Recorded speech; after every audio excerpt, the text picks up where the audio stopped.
ये तेरी जुल्फे है या शाम का अंधेरा? सर मुंडवा लो।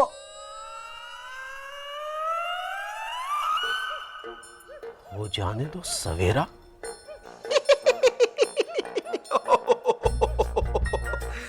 गुस्सा मत कर चंदू, आगे पढ़ तो सही। तुम्हारे दांत जैसे पेड़ की टहनी पे लटक रहे सूखे पत्ते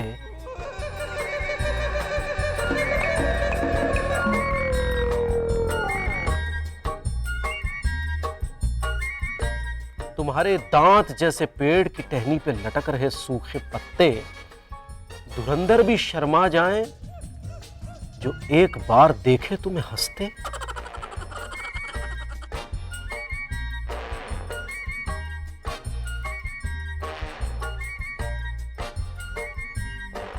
जब चलती हो तुम तो जमाना रुक जाता है। कैसे चले कोई जहां पैर रखती हो गड्ढा हो जाता है।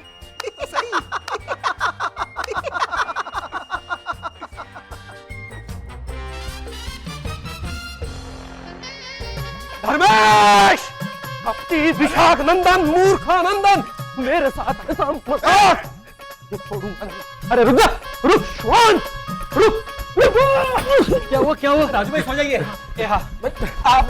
बड़े भैया क्रोध पर काबू पाइए। तू चुप कर, नसीहत मत दे। आज शादी के पहले दिन पत्नी के साथ मेरा इतना बड़ा अपमान, इस घर में आज मेरा रौद्र रूप देखेंगे सब लोग। रौद्र रूप। चंदू तेरा भाई है वो। इसी बात का तो अफसोस है पापा कि अपने देवता समान भाई के साथ ऐसा मजाक मैं छोड़ूंगा नहीं तुझे। रुक जा, रुक। धर्मेश, धर्मेश रुक जा, रुक जा, रुक जा। धर्मेश चल। अच्छा चल, सॉरी बोलता हूँ। लेकिन आप बताइए पापा, शादी की पहली रात कोई पति अपनी पत्नी को कविता गिफ्ट में देता है? और अगर देता भी है तो कविता के साथ साथ कुछ और भी देना चाहिए था चंबू। बड़े भैया, धर्मेश की बात में माल है। अरे तो इस वक्त मैं वो गिफ्ट कहां से लाऊं? लो बोलो। बड़े भैया, लकीली मेरे पास एक ब्रेसलेट है। लकीली तो तेरे पास ये ब्रेसलेट नहीं है, ये मैं जानता हूं। तू खास इसी मौके के लिए लाया होगा। खैर, इसके जितने भी पैसे हुए ना बाद में मुझसे ले लेना। और चंदू, ये ब्रेसलेट हम सब की तरफ से भाभी को दे देना। ऐसे नहीं, अभी तो मैंने सॉरी भी बोल दिया, थोड़ा हंस के। बड़े भैया माफ कर दीजिए ना, माफ करने का पैसा थोड़े ना है। चल ना, अब माफ कर देना। याद आया कुछ? जा, मैंने माफ किया तुझे।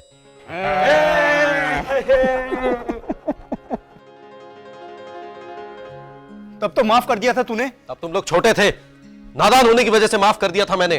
तो अभी भी तो मैं तुझसे छोटा ही हूं ना। सिर्फ होने से कुछ नहीं होता। पुष्पा, जरा पूछो इनसे, कभी बड़े भाई होने का सम्मान दिया है मुझे? बात में माल है। पुष्पा भाभी, आप समझाइए ना इसे। ये कुछ दिनों में अमेरिका चला जाएगा। अगर हमसे बात नहीं करेगा तो तभी इन्हें अपनी गलती का एहसास होगा। पुष्पा, आत्मग्लानि होगी, पछतावे में आकर ये रोएंगे, लेकिन तब भी मैं इन्हें माफ नहीं करूंगा। तो भाड़ में जा और अपनी जिद रख अपने पास। और ये मत समझना कि हम यहां रोएंगे, हम कोई रोएंगे नहीं।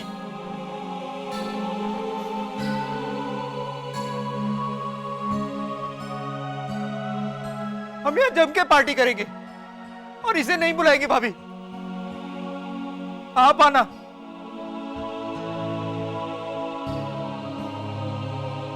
और तू मत आना चंबू। मैं आऊं या मैं भी नहीं आऊं? कहां जाना है, कैसे जाना है, कुछ पता नहीं है, लेकिन चढ़ गया चलती गाड़ी में जाने के लिए। एक झापड़ मारूंगा तुझे मैं। क्यों आया यहाँ? बड़े भैया के लिए फोन है। वो किसका फोन है? किसी का भी हो सकता है पुष्पा, किसी का बधाई संदेश होगा। अब वो हम अमेरिका जा रहे हैं तो मैं तुझसे आखिरी बार पूछ रहा हूं चंदू, तू माफ करेगा या नहीं?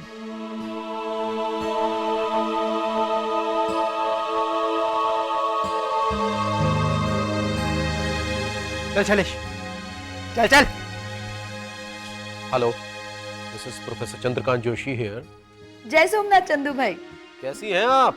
अरे क्या बताऊं चंदू भाई, आज घर पर बहुत सारी चींटियां देखी, तभी मुझे डाउट गया कि जरूर कहीं न कहीं घर में कुछ मीठा लगा है।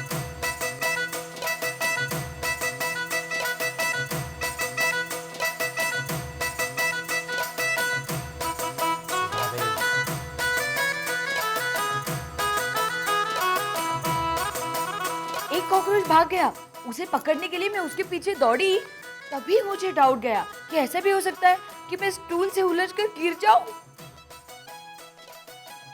सुधा बेन, पुरुषोत्तम बोल रहा हूँ चंदू भाई। जय सोमनाथ। मैंने कोई झगड़ा करने के लिए फोन नहीं किया है, मैंने तो सिर्फ। हाँ तो मेरा बेटा आ तो रहा है तुम्हारे पास पैसे लेकर अपनी शर्त पूरी करने के लिए। आप भी आ जाना चंदू भाई पिनाकिन के साथ। बच्चों की सगाई के बारे में बात करनी थी मुझे। सारी पुरानी बातें भूलकर पूरे सम्मान के साथ आपका स्वागत करूंगा मैं। और हाँ, हो सके तो जस्सू बहन को भी लेकर आना। खाना आप लोग हमारे घर ही खाना। हाँ, सोचूंगा। मैं इंतजार करूंगा चंदू भाई। जय सोमनाथ। आपने सचमुच उन्हें खाने पर बुलाया है? तुम्हारे सामने ही तो बुलाया, फिर भी तुम्हें डाउट हो रहा है? गुड। अब जब सारा कुछ हो जाए तब सबको बताना कि जब फला फला हुआ ना तब भी मुझे डाउट हुआ था। इस बार आपका प्लान नहीं बताएंगे? यही तो प्लान है कि कोई प्लान नहीं है। अरे मैं सुधर गया हूँ सुधा। मैं सचमुच नन्नू और पिनाकिन की सगाई करवाने वाला हूँ। कहाँ नन्नू? नन्नू बेटा,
ठीक है, इसमें एकदम एडवांस दूल्हा दिखेगा।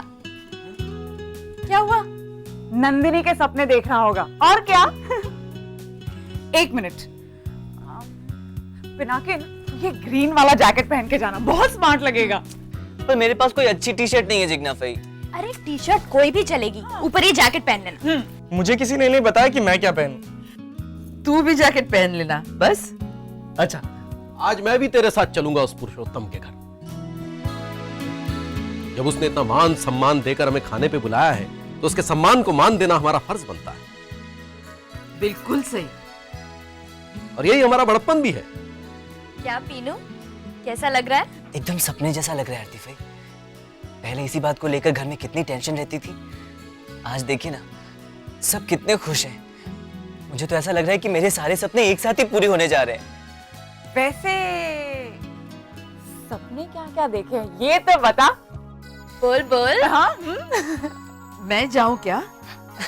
नहीं, वो तो बड़े भैया यहाँ खड़े ना इसलिए शर्मा रहा है। यही सभ्यता है। पिता के सामने पुत्र को ऐसी बातों में शर्माना ही चाहिए।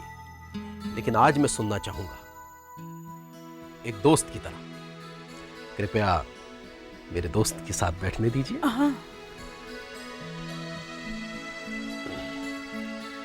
सुनाओ दोस्त, तुमने और उस लड़की मतलब नंदिनी ने क्या क्या सपने देखे थे?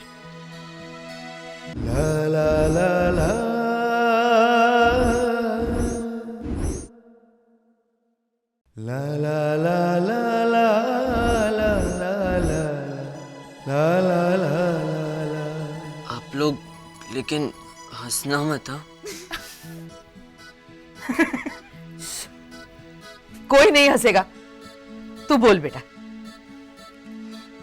जब मैं और नंदिनी घर से भागे थे ना, ये भागना शब्द का प्रयोग जरूरी है क्या दोस्त? अच्छा जब मैं और नंदिनी चिराग काका के स्कूटर पर जा रहे थे ना, मेरे स्टिकर भी चले गए थे साथ में। अरे हाँ, लेकिन नंदिनी ने नया वाला दिया था ना। हाँ लेकिन फड़का तो नहीं मिला ना। अरे मिल जाएगा, तू बता। जब हम दोनों स्कूटर पर जा रहे थे ना,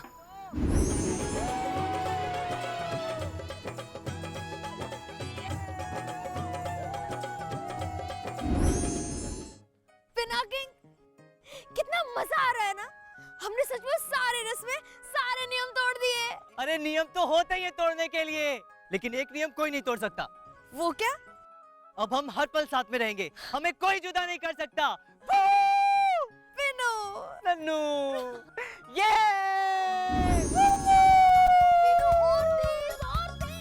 अरे और तेज जाना है तो स्कूटर छोड़ के दौड़ना पड़ेगा नन्नू। इसकी स्पीड तो इतनी ही है। नन्नू वो देखो। क्या?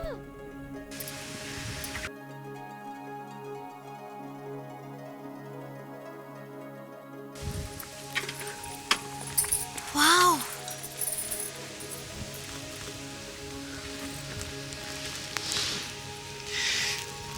कभी प्यार कभी टाइम पास में भागे हुए प्रेमी कैसे अपनी दुनिया बसाते हैं गाना गाते गाते। हाँ। हम भी ऐसी किसी जगह पर अपनी दुनिया बसाएंगे गाना गाते गाते, और अपने सारे सपने सच करेंगे। चलो अंदर देखते हैं। चलो। स्कूटर से उतरकर हम दोनों टेंट में गए। टेंट में कौन था? कोई नहीं था। मतलब तुम दोनों अकेले? उफ़ू पापा, अब पहले पूरी बात सुनिए तो सही। अगर कोई ऐसी वैसी बात होती तो मैं आपको बताती। मतलब ऐसी वैसी बात तूने छुपाई हमसे? आपको नहीं सुनना है तो जाने दीजिए। और मुझे बता नंदिनी, मैं सुनूंगी। मैं भी सुन रहा हूँ। हाँ। फिर हम दोनों टेंट में गए और फिर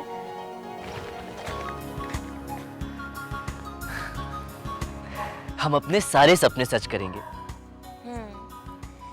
मैंने भी बहुत सारे सपने देखे। अच्छा क्या क्या सपने देखे हैं तुमने? पहले तुम बताओ ना। नहीं पहले तो बोलो ना। हम हमारे ड्रीम हाउस के बेडरूम में सो रहे हैं।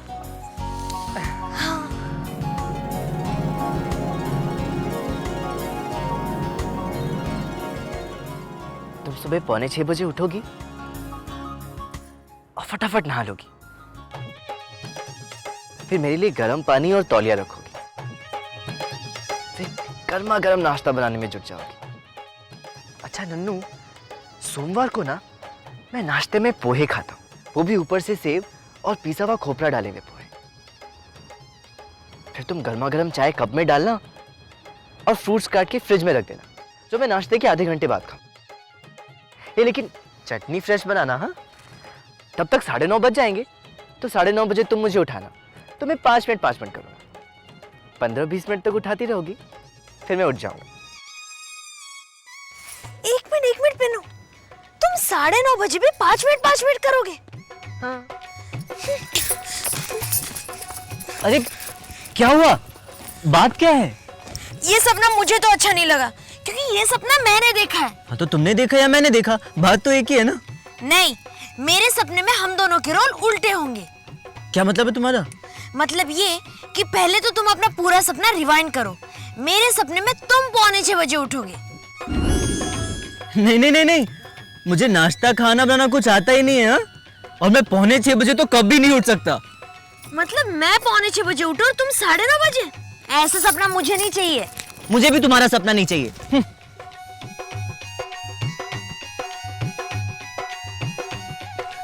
वैसे तो हमेशा कहते आए हो कि पति पत्नी के बीच सब आधा आधा होना चाहिए, दोनों समान होते हैं, और फिर ऐसा सपना देखते हो।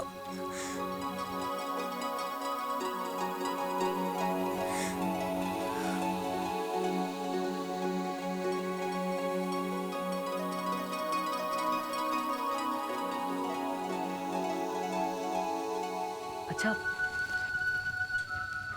9:30 नहीं, 8:30 बजे, ठीक है? हाँ, मैं 8:30 बजे उठ जाऊंगी। नहीं, मतलब हम दोनों 8:30 बजे उठेंगे, फिर हम दोनों मिलके नाश्ता बनाएंगे। नहीं, नाश्ता तुम बनाना प्लीज, मैं गीजर वगैरह चालू करूंगी। ठीक है, पर मुझे नाश्ता बनाना सिखाना पड़ेगा, हाँ? ठीक है। अब खुश? अब हुए ना हम दोनों बराबर? हाँ।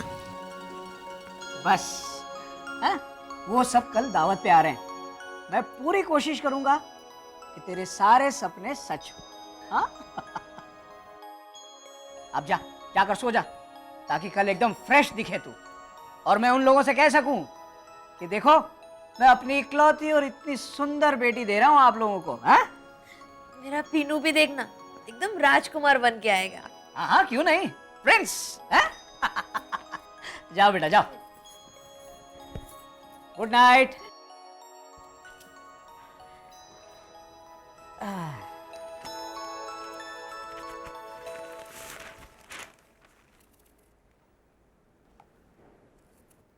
क्या देख रही हो?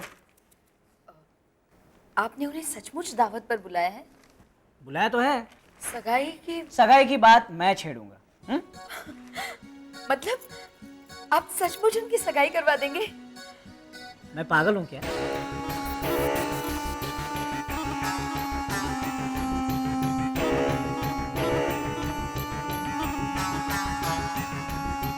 मतलब मेरा डाउट बिल्कुल सही था। हालांकि तुझे अपना प्लान बताकर रिस्क ले रहा हूं मैं, लेकिन क्या करूं, तुझे बताया बिना रहा भी नहीं जा रहा है मुझसे। सुन, पहले मैं ये सोच रहा था कि पिनाकिन को टारगेट बनाऊंगा, लेकिन अब मेरे पास उससे भी ज्यादा सॉफ्ट और बड़ा टारगेट है। कौन? देख, चंदू अगले महीने अमेरिका जाने वाला है, और जाहिर सी बात है कि वो पुष्पा को भी साथ लेकर जाएगा। और सारी दुनिया जानती है पुष्पा के बारे में कि वो अपना घर, फैमिली, इस देश, किसी को भी नहीं छोड़ने वाली। इसी चीज का मैं फायदा उठाऊंगा, इसलिए अब हमारा टारगेट होगी पुष्पा, चंदू की पुष्पा रानी। है?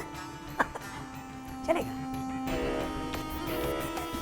चंदू, पुरुषोत्तम भाई के साथ अच्छी तरह से पेश आना। दुकान के मालिक हो और किराया बढ़वाने के लिए नहीं जा रहे हो, बल्कि एक बेटे के बाप हो जिसके लिए उसकी बेटी का हाथ मांगने जा रहे हो, ये बात दिमाग में रखना। आप चिंता ना करें जस्सू बेन, मैं एक बेटे का बाप हूँ, इस बात को कभी नहीं भूलूंगा। मुझे इसके लक्षण ठीक नहीं लग रहे हैं, ये जरूर कोई गड़बड़ करके आएगा। आप मेरे विषय में अपनी पुरानी धारणा बदल लीजिए बड़ी माँ। मेरी वेशभूषा देखकर आपको नहीं लगता कि मैं आधा अमेरिकन हो गया हूँ? हाँ, तू लग तो रहा है। बस तो पुरुषोत्तम भी मेरी इस वेशभूषा को देखकर इंप्रेस हो जाएगा और फिर सोचेगा वाह क्या समधी पाया है, और फिर खुद ही दुकान का किराया बढ़ाने की बात छेड़ देगा।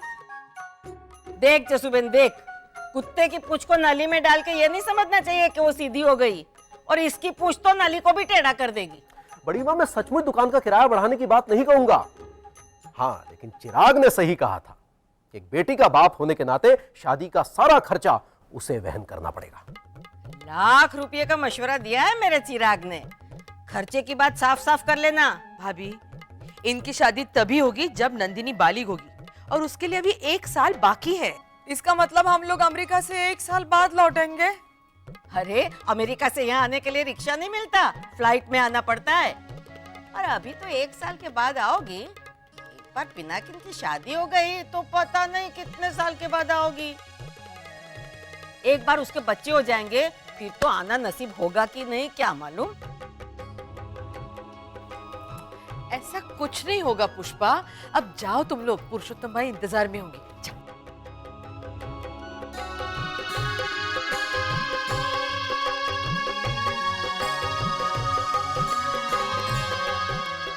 हे महादेव, सब ठीक कर देना।